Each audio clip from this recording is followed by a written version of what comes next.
Good morning, awesome people of Planet Zingo and Planet Earth. My name is Scott Churchson, and over there is Mr. Obie Spencer, and this is the NFL Insiders. Welcome to Spangler Sports World on Zingo TV, channel 250. Kindly remember to download the Zingo TV app on the app stores of iOS and the Android devices. When you download, make sure to rate and leave a comment. Both apps are free, so they welcome your advice, and you can't beat the price. Zingo TV is also available on Google Chromecast, Amazon Fire, Fire TV sticks, Roku, Roku sticks, and all smart TVs 2016 and forward. Download it, live it, love it. We're talking football. So, like I said, my name is Scott Churchson. That's Mr. Obie Spencer over there. And we're basically breaking down week 14 of the NFL as we've got about 1 month left to break down what's going to happen, our predictions, our thoughts, our comments, and our ideas. Your complaints are always welcome too. So drop us a message, drop us a comment. Obie, how you doing, sir? Scott, I'm really good. I'm looking forward to this week of the season. We started off with a surprisingly exciting finish on Thursday night. We're going to move on to some great games that are going to finish with a Monday night game that could be quite spectacular as well. We'll get to talk about that game. We'll get to talk about some of the other games. But the best part is the permutations and imaginations of how the season is going to end. Every game at this point forward really adjusts what your thinking is and who's making it and who's not making it. So really looking forward to it. Without discussing the outcome of the game, I'll just give you for instance, I'm down here in Philly, and this week has all been about literally not who's going to win the game, but who do Eagle fans want to win this Cowboy football team game? Do you hate the Cowboys so much that you're willing to lower your chances of making the playoffs and root for the football team? So every game matters. Yes, every game matters all season, but now you see the impact of each game. All right, so in this case here, you being an Eagles fan, oft suffering in this case, you have this is a situation where the enemy of my enemy is my friend. So in this case, which is the enemy and which is the friend for you? To me, this is easy.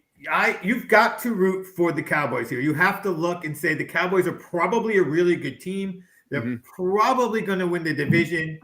They're probably going to beat us.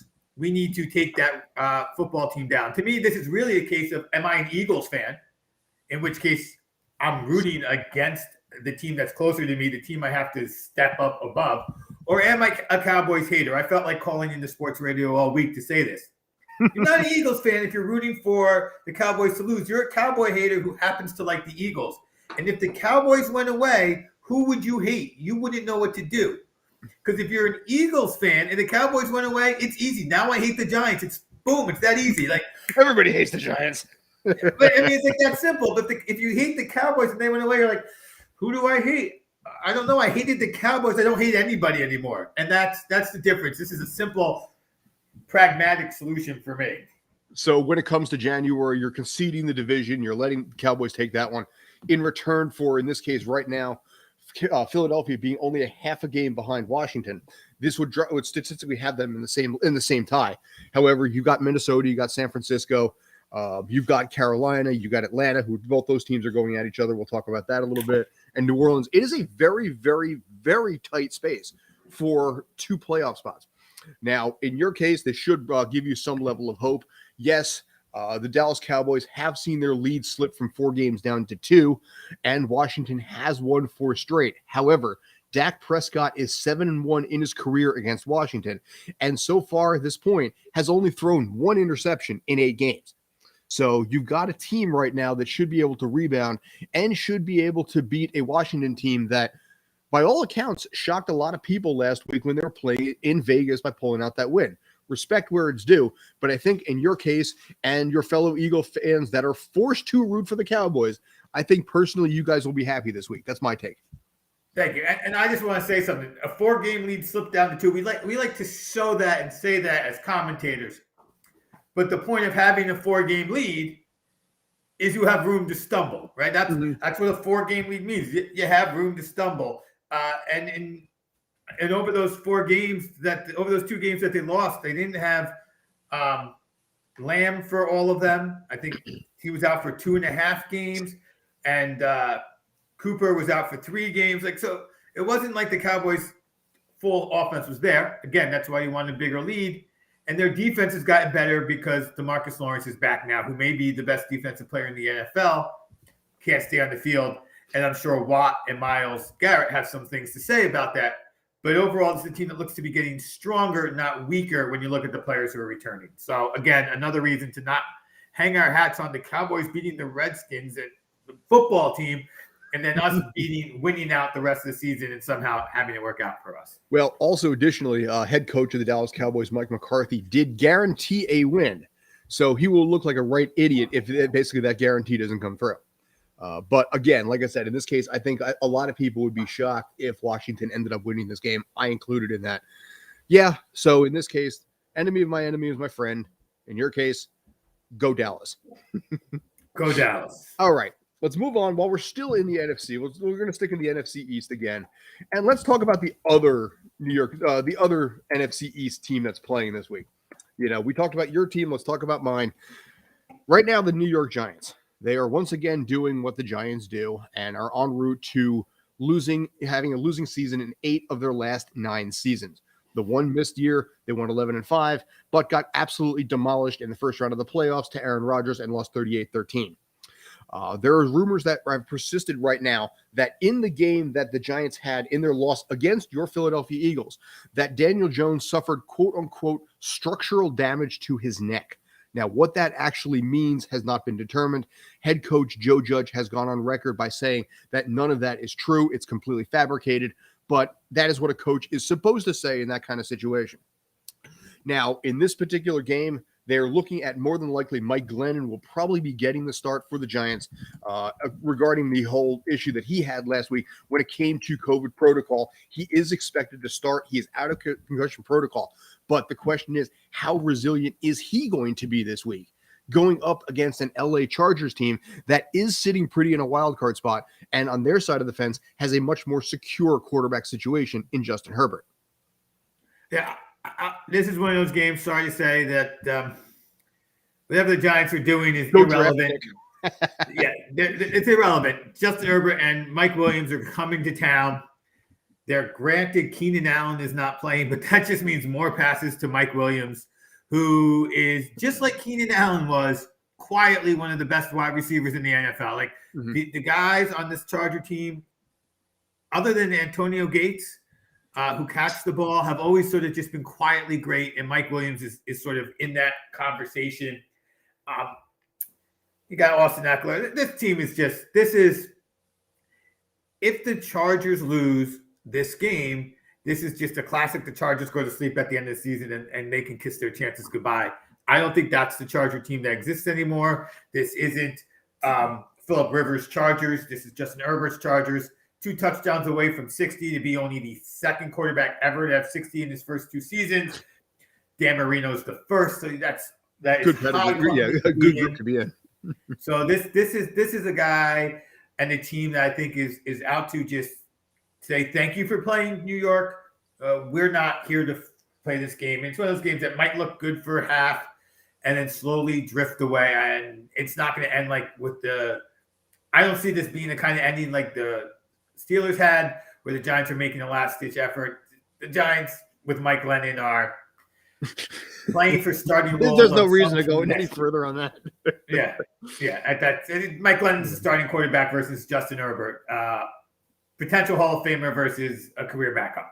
Well, it's too early, I think, to say that Mike Glennon will be a future Hall of Famer. No, I'm kidding. Justin Herbert will be a future Hall of Famer. But I do want to propose a theory to you. Now, right now, you mentioned, he's only a couple touchdowns away from hitting 60 for the season. He's 27 touchdowns, 11 interceptions in his second year. Obviously, very, very impressive. Now, supposedly, rumor has it that the Giants were in on drafting Justin Herbert, but he opted to go back to his senior year in Oregon, which obviously changed the dynamic of 2 different franchises on opposite coasts. Just your own theory in this case, no wrong answer. If the Giants had drafted Herbert, say Herbert went a year early, and the Giants decided, yes, we're going to draft him, forget Daniel Jones, this is the quarterback of our future, would he have turned out and put up these kind of numbers for New York, or do you think New York may end up damaging him a little bit, hurting his numbers? And bottom line, what do you think would have happened in that hypothetical? That's hard to say, but it is for certain. Justin Herbert was one of these quarterbacks who was drafted in the middle of the first round, not the top of the 1st round, to a team that was already well and good and doing. He got drafted to a solid team. Did they make the playoffs the year before with Rivers? I'm not sure. They may or they may. His last year there, I don't think they did. But they certainly weren't. Justin Herbert was not even the second quarterback taken in the draft. He was the third quarterback. Mm-hmm. So he had time to slide. There was a lot of questions about him that he's answered brilliantly, but he did fall into a good position. I mean, just look at the weapons he has. Mike Williams was already a weapon before Herbert got there. Keenan Allen was already a weapon before Herbert got there. Austin Eckler was already a weapon before he got there. Bosa was already a stud on defense before he got there. The four best players not named Justin Herbert were already there and already good players. I'm not saying that any quarterback could have slotted in there and been as impressive as Herbert. 60 touchdowns in your first 2 seasons, only one other guy's done it. But I am saying that this was a completely different situation than the Giants situation or the Jacksonville situation right now. I'm not going to take a guess on what would have happened with the Giants, what the nurturing would have been. We don't know if they got the best that they could have gotten out of Daniel Jones. Is this the best Daniel Jones could be, and this is a credit to the coaching staff? Or is Daniel Jones only reaching the peak, a tiny bit of his potential, and an insult to the coaching staff? Like, we don't know who messed up, the GM or the coaches with Daniel Jones. So, yeah, I'm not positive which way to go on that. I'm going to say he would have been good, not great. There were questions for sure. So we don't know, but I believe he fell into a better position. He would probably look more like maybe Tua. He would have some more to prove, less weapons. Slayton and Sterling is certainly good, but not great. They can't keep Barkley on the field, so that's a problem for the Giants offense. Again, would have affected Herbert. Granted, Eckler has his own issues staying on the field. I just think that the offense that surrounded Herbert when he showed up there was much, much better than the offense that's surrounding Daniel Jones. Daniel Jones, though, I think coming out of the draft, they had similar grades. I'm going to give the Giants credit for getting as much out of Daniel Jones as they could have. I'm not going to say the coaching staff has failed Daniel Jones. I'm going to say Daniel Jones has proven he's an NFL quarterback. He's doubtful, a great quarterback. He's a quarterback who might be able to get a team to the playoffs and through the playoffs with the right rest of the weapons. Certainly could use a stud wide receiver equivalent to Williams. And, of course, on the other hand, the Giants decided to go and grab Aaron Rodgers or grab Deshaun Watson or grab Wilson. They'll be upgrading, and that would make their weapons instantly better. Will they make Sterling Shepard or Tony into Devontae Adams or DK Metcalf? Probably not. Could take one of those guys and bring him up to the level of some of those second receivers over there, MVS, and have like an MVS level first wide receiver? Maybe. Again, these teams are not crowded at all with huge potential. So we're going to go ahead and we're going to slide into the next game I want to cover, which is a repeat of a Sunday night game from a few days ago. And we're going to talk a little bit about the Ravens and the Browns. So this game, the Ravens are at the Browns. The Ravens offense has looked suspiciously bad lately. The lack of a true number one running back is slowly starting to get to them. It may be killing them in some ways. We're going to find out as the season continues whether Lamar Jackson can simply just put this team on his shoulders and carry them. Meanwhile, we have a highly questionable first overall pick in Baker Mayfield sitting in Cleveland. The offense from the passing side has not been great. There was the one game without OBJ. We all got all excited. I said, don't think that subtracting OBJ for one game is something we should completely rely on. I've said it many times. If Baker Mayfield could be 75% of his best 100% of the time, he'd be a much better quarterback than where he is at his best. Not at his best. This is worse than just taking it down a notch and going here.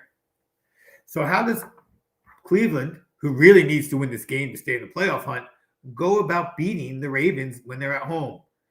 It's simply a ground game. Just give the ball to your two running backs. You got Chubb back, you got Hunt back. They're both playing this week. They're both great. And let them eat away at that Ravens rushing defense. Get that Ravens defense to be backing off, and see what you can get done. And maybe at the end of the game, Mayfield will be in position to try to lead you down the field for a victory. It's not something he's done a lot, but try to get to that point. On the other side of the ball, they have Myles Garrett. So right now, on his own, he's got 14 sacks this season, second in the NFL. He's a pressure sacking machine. Can he get pressure on Jackson? Now, the great thing is that it's looked like there's now a recipe, a playbook, if you will, to beat Lamar Jackson. And surprisingly enough, it's blitz. That's usually not the playbook to beat a good quarterback. That's a sign on whether how good Lamar Jackson is as a typical quarterback. Usually you have a great quarterback. Your plan is not to blitz him. Your plan is to get pressure with 4, keep people in coverage to stop the passing. But it seems that Lamar Jackson, you want to bring 5 or 6, make sure you keep your lanes, get the pressure on him, don't give him anywhere to scramble, and don't give him time to make a decision, because he will make the wrong decision or throw a bad pass. And Myles Garrett's the key to that. On the Ravens side of the ball, we know it's all about Lamar. First of all, start him if you got him. You just have to in your fantasy team. That's just the way it is. Can he get it done against this team? He's got some weapons that we can't discount. He's got Hollywood Brown, and he's got Andrews. Andrews is the second best tight end in the NFL after Kelce. He gets it done every week. Obviously, another guy you got to start in your fantasy team. I don't think they're going to get it done. I have lost faith here in the Browns. Especially here in the Ravens, especially against the spread. I did call the Browns going to the Super Bowl. I think that was a mistake from the AFC. I called that midseason, but I do like them to actually win this game outright, definitely to cover the spread. And, do a good job here. Staying in the AFC, and let's go out west a little bit, and we're going to discuss the Raiders at the Chiefs. Who are the Raiders? There's another 6-6 team. Got out, beat the Cowboys, so that's a big win. But have lost some pretty bad games. They seem to have survived and refixed their emotional issues from having lost a coach and a wide receiver. Seems like the team has kind of had the initial shock of it, played well because that's what they do. Then they come down from it, then they got crushed, and now they can win-loss again. 500 team, you expect win-loss. On the other hand, you have the Kansas City Chiefs offense that has shut itself down to let the defense do the job. Like that wasn't the prediction that you made early in the season. So before we get going into talking about this game, let's talk a little bit about defense and its sustainability. We see a lot when the Super Bowl comes, playoffs come, that team's defense takes over. It's almost like a goalie in hockey. The defense sort of stands on its head for 4 or 5 games in a row, and you say, "Oh, defense wins championships." Problem is, you can't really know what your defense is going to do heading into the playoffs and Super Bowl. Defenses are really too up and down to make that predictions. Now, it does look here that moving Chandler-Jones inside has made a huge difference for this Chiefs defense. And maybe this will be sustainable enough to get through the playoffs and into the Super Bowl.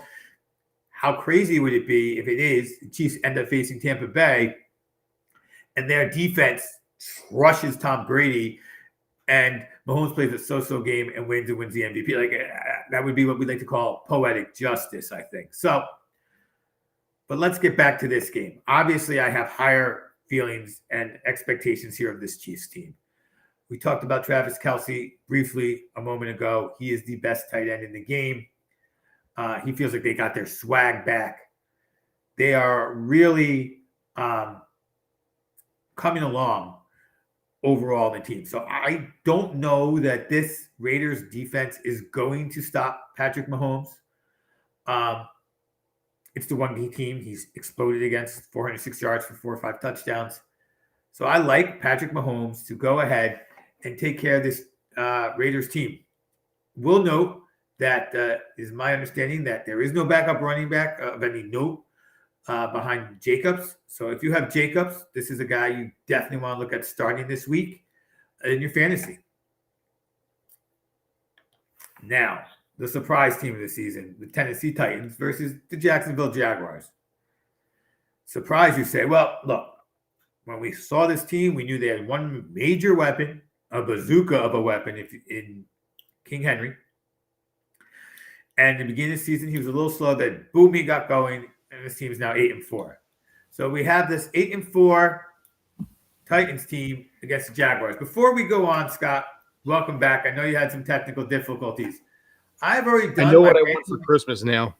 Yeah, both of us for our own selves, on our own new systems. But I covered the Ravens and the Browns. I picked the upset here of the Browns, and I then also briefly touched the Chiefs and the Raiders. Before I go on to the next game, which I think is a pretty boring game, Titans at Jaguars. Do you want to talk about those two games at all? Get anything off your chest on either of those? The Titans and the Jags. Okay, so let's go. No. Before Titans and Jags, I covered the Raiders and the Chiefs, a good game, and the Ravens and the Browns, another good game. So before you talk about this Jaguars-Titans game, do you want to talk about those more interesting games? Here's all I'm going to say. I don't want to backtrack too far and cover over what you already did. But my thought on this is simple. When it comes to the Ravens and the Browns, last time out, Lamar Jackson threw 4 interceptions for the first time in his career. This may be why you're leading me in on this, because you know I had a little mini rant in that arena. To their credit, the Ravens were able to win 16-10, despite, in this case, like I said, Jackson throwing 4 picks. In this case, this time around, I don't think it's going to be the same kind of issue. I think he's going to recover okay, but his 13 interceptions on the season are a little disconcerting because it already set a career high, and we still have 4 weeks left in the season. Right now, on the other side, what interests me more about this is not so much Lamar Jackson and the Raiders, but what Baker Mayfield is going to do with the Browns. This season, through 11 games, Baker Mayfield is a very blah 11 touchdowns. He's averaged, I think, 212 yards a game on passing, something like that, not high. And this team is, once again, very middle of the pack. 6th and 6th, 19th overall in points scored, and 12th overall in points given up. So they're just really, I guess the phrase I'll use is a boat in a dead calm. And as a result, you don't know what you're going to necessarily get with them. In this case, what I find additionally curious is that next year, Baker Mayfield is going to get a heavy pay raise. He's going to be owed almost $19 million next year. And for those kind of numbers, I mean, are they going to part ways with him, or are they going to give him another shot? You know, he's been very blah the entire time. And most important, more than any of that, if he ends up actually being cut by the Browns, what does that mean for Progressive commercials? They can't do At Home with Baker Mayfield if he doesn't have a home. You know, that's going to change the commercials that we see ad nauseum during NFL Sunday. So what's going to happen? We don't need to know. Well, look, they'll either do what State Farm did every time Chris Paul moves and give him a new home. Yeah. Because he ends up as a starter somewhere. Or if he's not a starter, he won't be making commercials. He will be getting paid, whatever that means. He won't be making commercials. And in this case here, my question to you, if you remember, since you mentioned the Chris Paul commercial, do you remember what 90s star who still stays relevant and completely awesome, who was the new Chris Paul in those commercials? Yeah, Alonzo from Alfonso Ribeiro, yeah. Yeah. Dancing with the Stars winner, and still a guy who still to this day does the Carlton dance 25 years after the show actually went off the air. And you know what? I think really enjoys it. So respect to that man. Well, I don't know if he enjoys it, but he's like a rock star who just plays that one hit and just doesn't care. He's like, okay, every show we got to play this song. I watched interviews with him. Initially, he didn't, he never got any work afterwards because everybody saw him as Carlton. Now at this point, he's like, I went further than pretty much any actor really ever does, generally speaking. Yes, Will Smith is obviously much bigger than I am, sure, and always will be. But he's like, I carved out a really good career for myself where most actors never get this far. I'm happy with it. He's at peace with it now. So respect there. Yes, the realization. By the way, humor me on a really stupid question. You see me completely, right? Yeah. Because the screen on the side over here, for whatever reason, it shows here. Like this is the middle of the screen right here. Like that, No, what that is, on Restream over there? yeah, So. no. What I'm seeing right now, your hand, your mic is Yeah, on like I the said, screen. I'm covering the entire screen right now on the left side, so I have no idea what I'm saying. So Yeah, you're good. Irrespective. So anyway, yes, so I'm good there. Like I said, I don't want to backtrack too far. What game you said you were talking Titans and Jags next, right? Well, so here's the thing. I went to Titans Jags because I didn't know how long I was going to be alone. I figured just go through the games, but there's really like 3 or 4 games we really I think need to get to in our next 25 minutes. So we can I'll leave it to you, but we do have the Bills and the Bucks we need to discuss for sure. 49ers and the Bengals. And then the Rams and the Cardinals, I think, are the games we need to cover, presuming that we've already we covered the Cowboys and the football team. So I'll leave it to you where you want to go next. But those are games that interest me. I think we need to make sure we get to. And BT Dubs, I'm trying just for this right now. I'm using Opera as my browser. I'm not using Chrome, so I'm not sure if that's the glitch there, but we'll see what happens going forward. That's a problem for me later on. Right now, I think what I want to try and do is I want to jump ahead a little bit.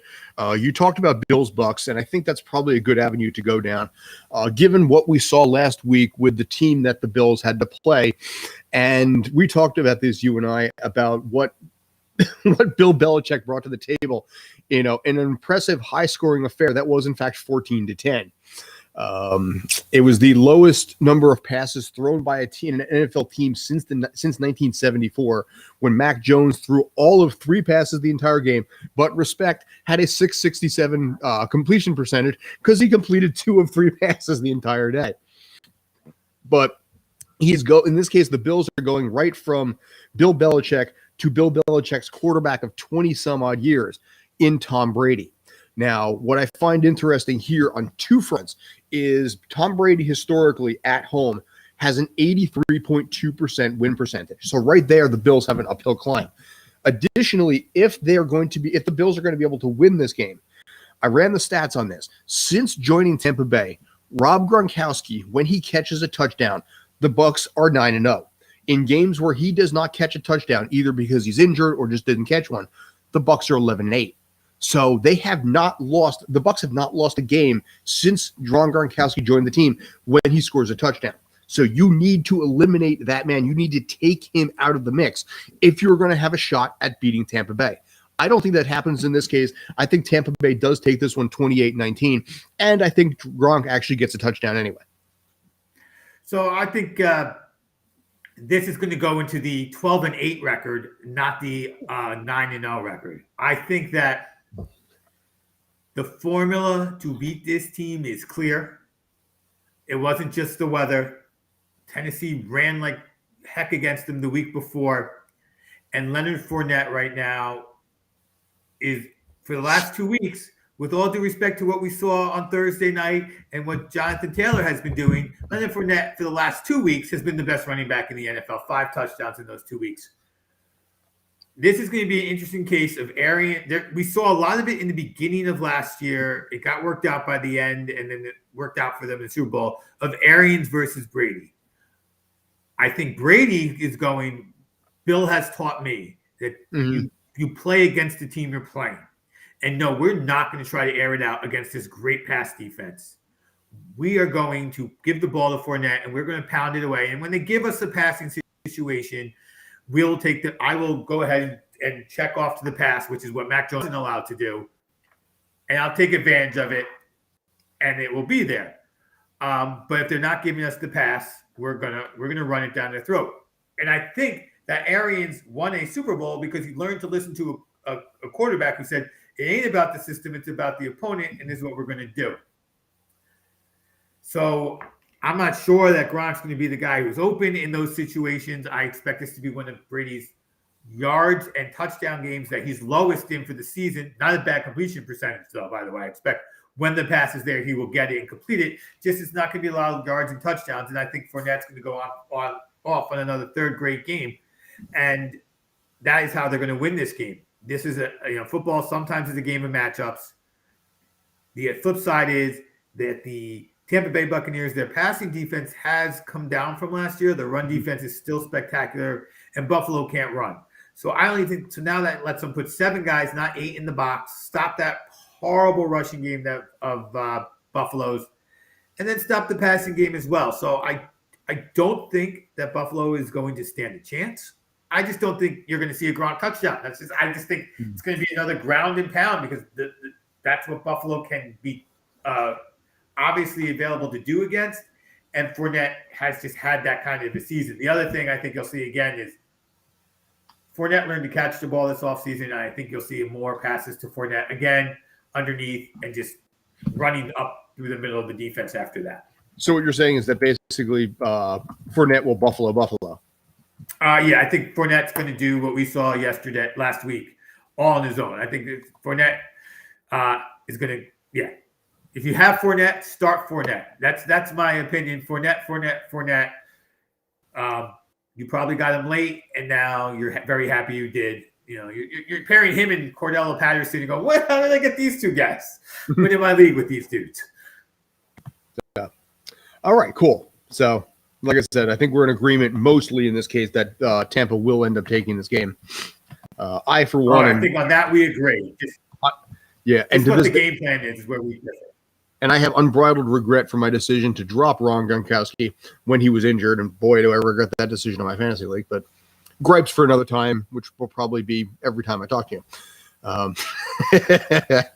All right. So 49ers Bengals, I want to talk a little bit about too, because this game has playoff implications for both sides. Right now, the 49ers are 6-6. The Bengals are 7-5, partly because of the fact that, curiously enough, and this is going to play a factor here, Joe Burrow is actually statistically better on the road than he is at home. In 10 games at home in his career, he has 14 touchdowns and 10 picks. In 12 games on the road, he has 22 touchdowns and 9 picks. Why that is, I don't know. You know, maybe he's more comfortable just on the road away from Cincinnati, or it's just a quirk that the numbers will work themselves out in the long run. But between quarterback curiosities on that side and the quarterback curiosity on the 49ers side with Jimmy Garoppolo, I'm curious what you think here is going to happen. Now, my pick is the Bengals are going to win a wild one, 28-27. But my question to you is, what do you think is going to happen? And 2, what do you think is going to happen with Garoppolo since he's owed $24 million next season? Okay, let's start with Garoppolo. They started him all season, which means that they don't believe in the other guy. Mm-hmm. That's what I feel. I could be wrong. Shanahan, I believe, has some ties to Reed. Mm-hmm. So Reed did quite well, leaving Mahomes on the bench for a full year, going with Alex Smith, and then boom, brought him out, and boy, did that work out great.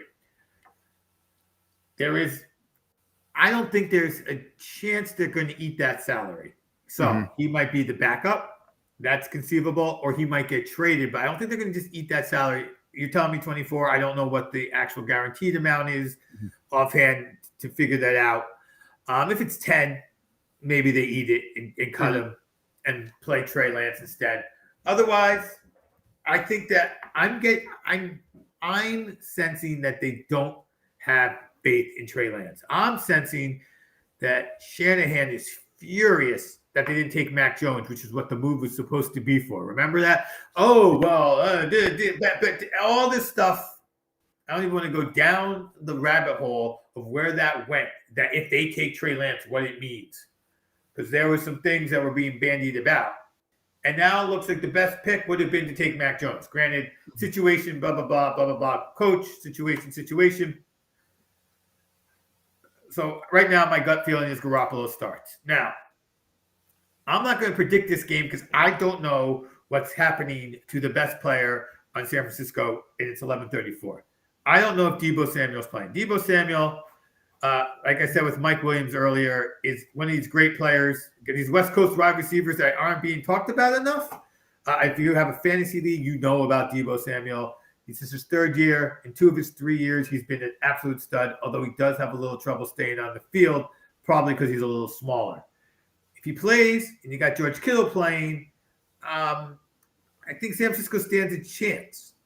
I don't know Burrow's throwing ability with his pinky. I think that in the beginning of a career, what's it, a season and 3 quarters, those numbers of whether you're better at home or away have plenty of time to work themselves out and see where they end up. He didn't even play a full season last year. He was injured, halfway through last year. So we're talking too small of a sample to see if there's a problem with being at home versus who he's had to play at home. So I'm not going to say anything on that. Let's call me back when it's been 3 full years of games. He's got 35, 36 games under his belt. And then if there's a trend, then we have something to talk about. Right now, it's just a situation where he hasn't played every game. And so on the road, he looks better. So my final prediction is if Debo plays, San Francisco has a chance, and I'll even go if they win.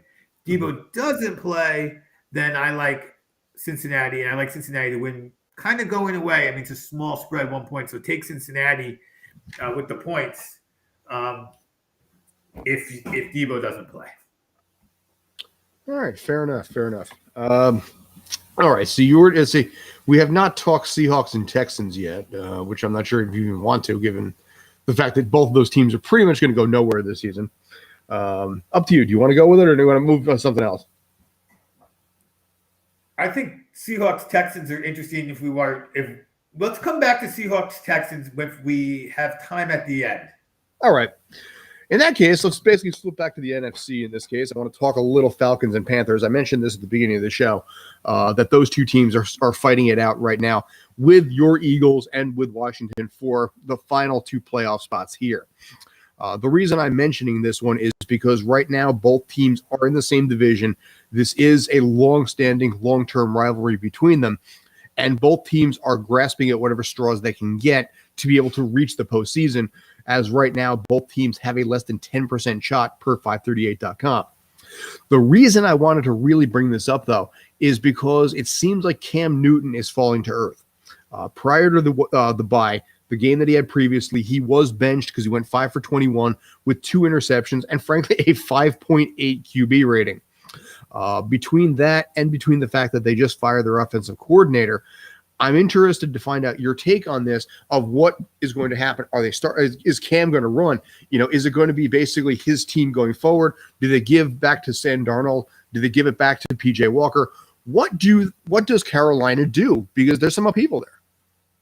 So I think if you told me your 3 quarterback choices are for the rest of the season, PJ Walker, Cam Newton, or Sam Darnold, you have an outside chance of making the playoffs.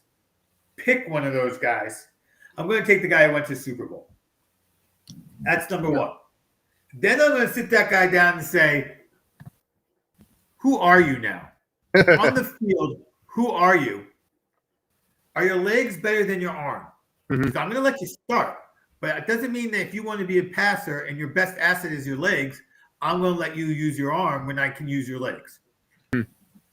Assuming those conversations happen, and I believe right now his legs are oddly enough a better asset than his arms, because it usually goes the other way with running quarterbacks, right? You see they run less and less and less and just start becoming better and better passers. For whatever reason, the injuries that happened to Newton affect his passing more than his running, which is weird because they were leg injuries. But that's where they are. I mean, you do throw with your legs. Don't think I don't know that, folks. Just you usually throw whatever.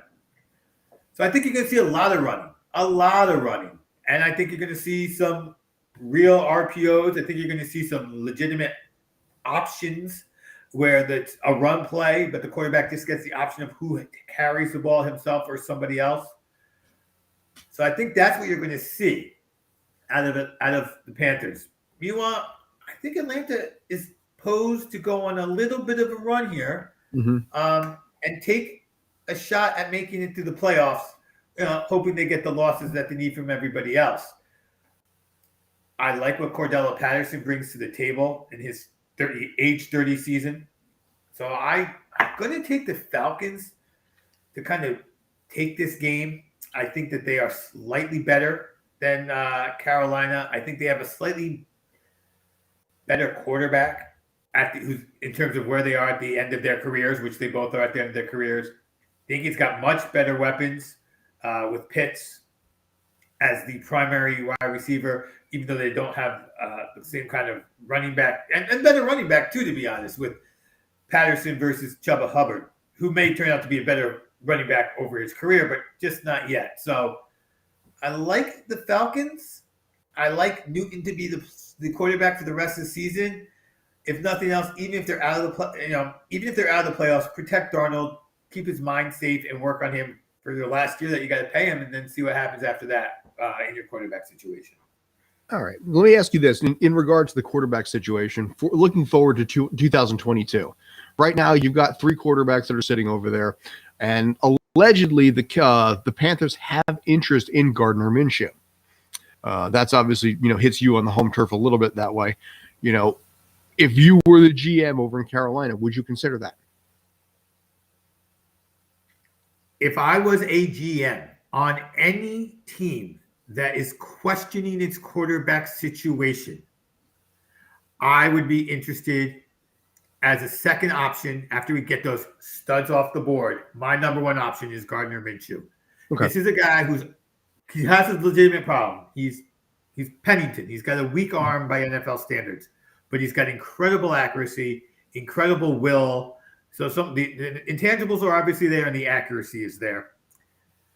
He does not have a great arm. So, yes, I would look at Gardner Minshew. He's cheap and he's undervalued because he was a late-round pick. His draft capital being so low, unlike some of the other guys who came on like skyrockets. Just look at Dak Prescott, how long it took us to accept that this guy should get paid. He had 1 out of the gate as a 4th-round pick. Russell Wilson, we were still like, oh, it's the defense. Oh, it's Lynch. When you're a 4th-round pick, your draft capital is so low, nobody thinks that they messed up, that everybody messed up 3 times and didn't pick him. They all think that the guy who went first, like Goff, must be a great quarterback, and the guy who went in the 4th must not be.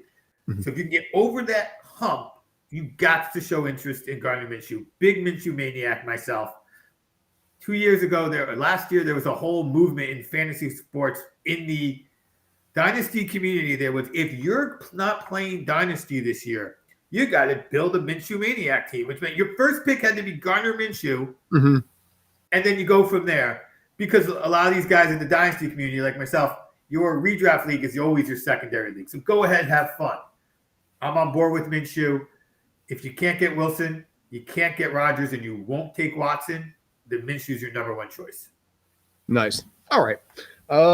We got about a little over 10 minutes left. I want to spend like 2 to maybe 3 minutes just talking Titans Jags. I really just want to get this one going a little bit because the Titans did also themselves, like the Cowboys at the beginning of the show we mentioned, the Titans have watched their lead drop, in this case from week 10 at 3 games down to a game and a half. The reason I want to bring this up because there are rumors that are circulating that Derrick Henry may come back sooner than expected. And my curiosity to you is how does that affect the team from a morale standpoint, from the perspective of their playoff chances? They've caught a break in this case because they're playing the Jags. The Jags are about to lose their 13th, have the 13th losing season out of the last 14. That is a team in unbridled disarray. I feel really bad for Trevor Lawrence over there. The Titans caught a good break in this case to get back on the winning side. But do you think Derrick Henry could come back? And if so, on a scale from 1 to obviously yes, how much of an impact does he have? So, I'm a next man up type of guy, especially at the running back position. But there are still, even at running backs, guys who are just different.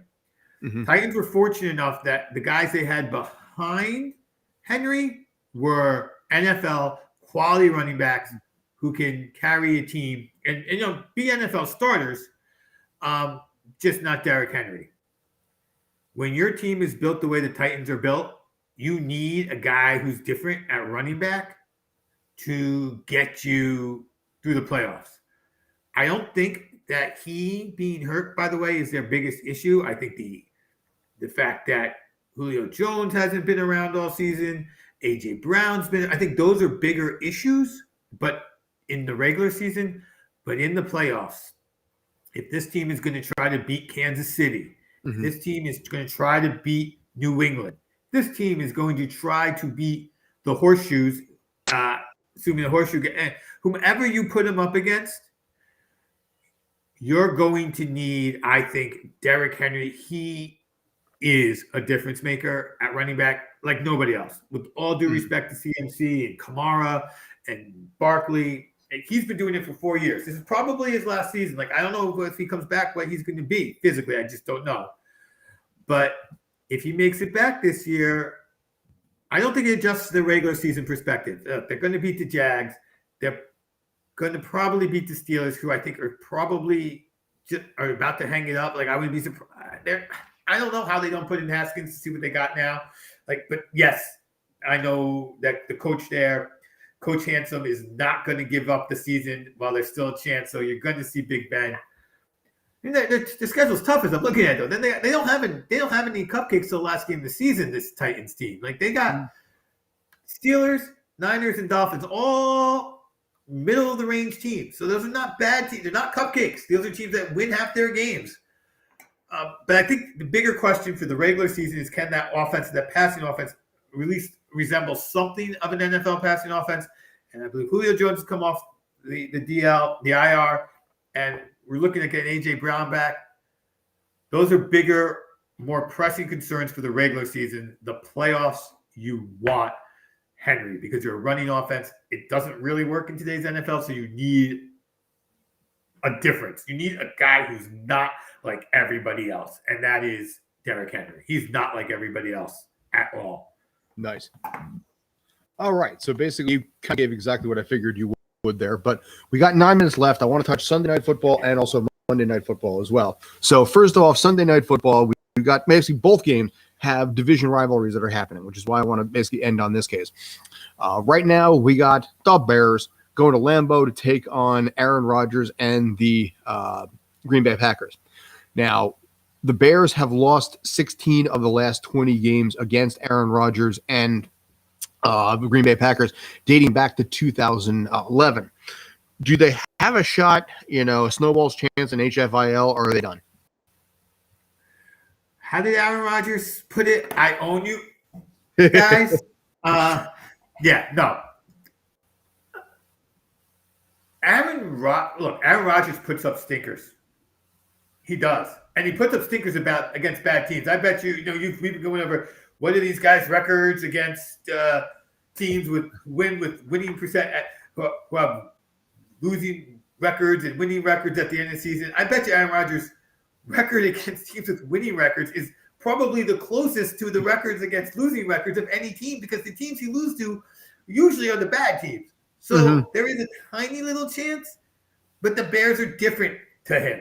Like, he will go and he'll put up a stinker against a bad, I don't know, team, bring in whoever. I don't know. Jacksonville. We'll mention Jacksonville again. Bring in Jacksonville. He'll put up a stinker. He will. He'll look past him. But the Bears, he does no. You better be a good Bears team if you want to beat him. So I'm going to say it's the fact that it's the Bears, and he will get through it for sure. I can't imagine it's going to be a game. I can't. Statistically speaking, he has a 108.5 QB rating at home for his career, which is highest in the NFL of the premier quarterbacks throughout the NFL history. His touchdown to interception ratio is a near 7-1. I'm with you on this one. I think the Packers take this thing 31-13. I like the Bears. I have sympathy to a degree for Matt Nagy and entourage over there. But you're going into Lambeau. It's a division rivalry that's gone back decades upon decades. I think this is like the 204th time in their history the two teams have met.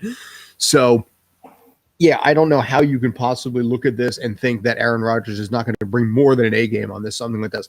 And I think they roll. I really do. So I think we're pretty much in agreement on that one, sir, right? Yes. Ow.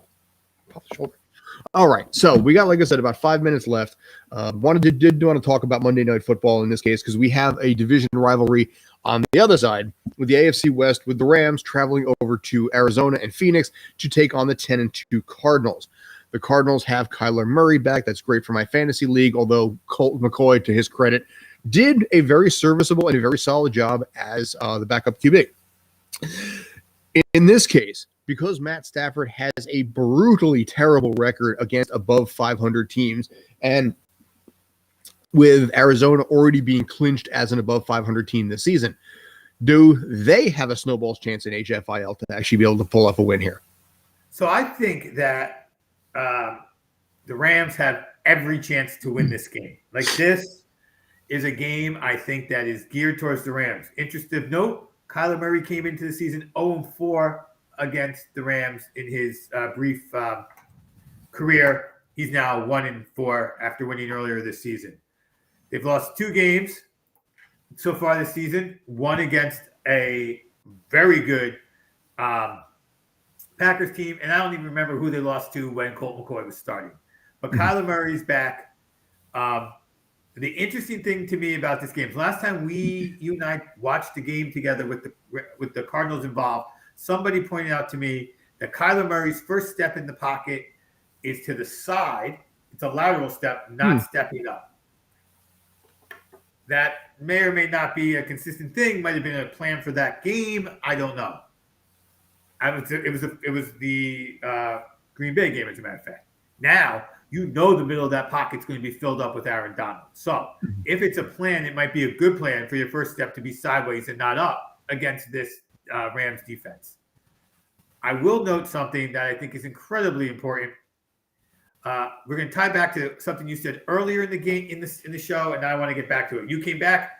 You thought I wanted to talk about Cleveland and the Ravens, about Mr. Jackson. No, I wanted you to talk about it because since OBJ has left, there was one spectacular game that everyone's like, oh, look, OBJ's gone. That was the key. And then, no, it wasn't. It was just one game, one of the many spectacular games that Mayfield has had before falling back to earth. OBJ, for the first time since leaving the Giants, has touchdowns in 2 consecutive games. He may go, I'm sorry, not the first time since leaving the Giants, since 2019. Giant curse. He